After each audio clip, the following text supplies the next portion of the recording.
Sudah diramalkan, Perang Besar Indonesia versus Australia pada 2037.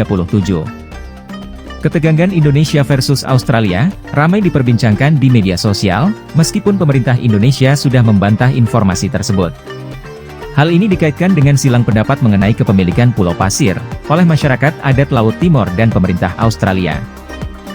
Masyarakat adat menganggap, Pulau Pasir adalah bagian dari Provinsi Nusa Tenggara Timur, karena ditemukan banyak makam leluhur rote dan artefak bersejarah.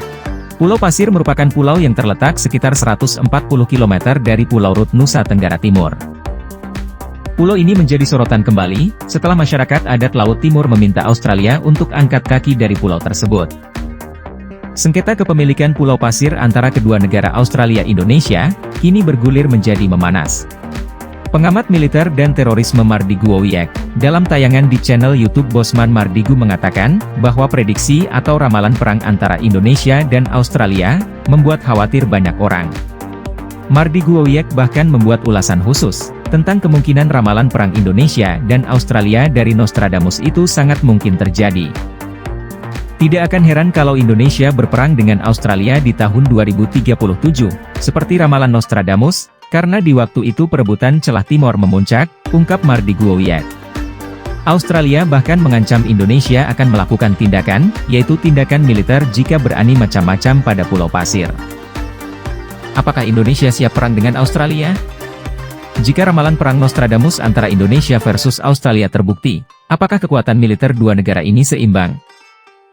Perbandingan kekuatan militer Indonesia dan Australia, menjadi sebuah topik yang menarik untuk dibahas. Apalagi diketahui hubungan bilateral keduanya kerap pasang surut. Seiring waktu, negara-negara di dunia terus berlomba untuk meningkatkan kekuatan militernya. Tak hanya tentara yang mumpuni, mereka juga terus mengembangkan berbagai jenis persenjataan canggih, yang akan menunjang pertempuran ketika dibutuhkan. Dari sekian banyak negara dengan kekuatan militer mumpuni, Indonesia juga tidak bisa diremehkan begitu saja. Mengutip informasi dari laman Global Firepower untuk tahun 2022 ini, Indonesia berada di peringkat 15 dari 142 negara, yang dipertimbangkan untuk peninjauan tahunan oleh Global Firepower. Sementara Australia sendiri bertengger di peringkat 17 dari 142 negara. Lantas, bagaimanakah perbandingan kekuatan militer Indonesia dengan Australia? Simak ulasannya berikut ini. Dalam APBN Indonesia tahun 2022, pemerintah mengalokasikan anggaran untuk Kementerian Pertahanan sebesar Rp133,41 triliun. Alokasi untuk modernisasi alutsista, non-alutsista dan sarana-prasarana pertahanan Rp45,49 triliun.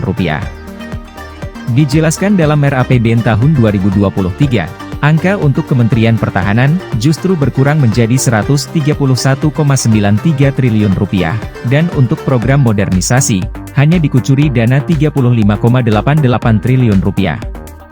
Sementara anggaran yang dimiliki Australia, sebesar $44,62 miliar, atau setara sekitar Rp701,54 triliun, atau 6 kali lipat anggaran Indonesia. Jumlah personel.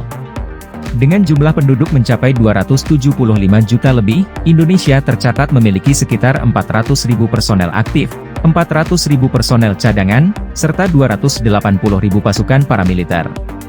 Sedangkan Australia tercatat memiliki 59.000 personel aktif, dan 20.000 personel cadangan. Dari sisi ini Indonesia unggul di atas Australia, maka bisa dipastikan, jika perang secara langsung berhadapan tanpa menggunakan alutsista dan dukungan negara lain, dipastikan Indonesia akan menang, karena jumlah personel militer itulah yang sangat penting. Pasalnya, personel tentara adalah garda terdepan untuk pertempuran. Alat tempur udara.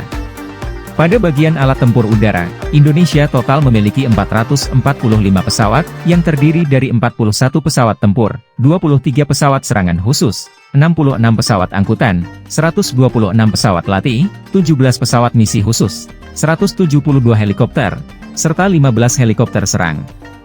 Kemudian, Australia memiliki total 430 pesawat yang meliputi 72 pesawat tempur, 37 pesawat serangan khusus, 38 pesawat angkutan, 113 pesawat latih, 31 pesawat misi khusus, 133 helikopter, dan 22 helikopter serang. Alat tempur darat. Indonesia memiliki 314 tank, 1.444 kendaraan lapis baja, 153 artileri self-propelled, 413 towed artileri, serta 63 proyektor roket seluler. Sementara Australia memiliki 59 tank, 1.765 kendaraan lapis baja, dan 54 towed artileri. Alat tempur laut. Di sektor laut, Indonesia memiliki sekitar 296 armada, yang terdiri atas 4 kapal selam, 7 kapal fregat, 24 kapal korvet, 181 kapal patroli, serta 11 mini warfare. Sedangkan Australia memiliki jumlah armada sekitar 43, yang terdiri dari 6 kapal selam, 2 helicarriers, 3 kapal destroyers, 8 kapal fregat, 12 kapal patroli, dan 4 mini warfare. Hingga berita ini ditulis, polemik kepemilikan Pulau Pasir antara Australia dan Indonesia hingga saat ini masih memanas. Sengketa ini memang telah mengakar sejak lama dan kembali mencuat, lantaran masyarakat adat Laut Timor mengancam mengajukan gugatan, jika Australia tak angkat kaki dari Pulau Pasir. Nostradamus membuat ramalan perang Indonesia versus Australia pada tahun 2037 mendatang.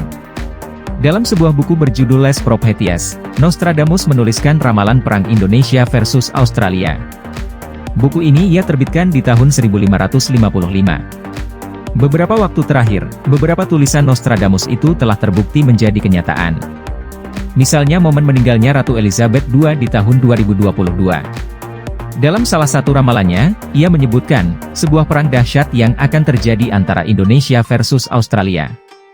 Australia bakal menyerang negara yang ada pelabuhan, jembatan, dan tugu peringatan, demikian kutipan ramalan perang Nostradamus. Menurut Nostradamus, penyebabnya perang Indonesia versus Australia adalah perebutan Laut Hindia. Indonesia versus Australia berebut supremasi di Laut Hindia. Perselisihan semakin membesar hingga menjadi konflik bersenjata yang diikuti perang besar, sebutnya dalam penjelasan ramalannya. Hasil perang Indonesia versus Australia, menurut terawangan Nostradamus, sepertinya Indonesia berada pada posisi yang kalah.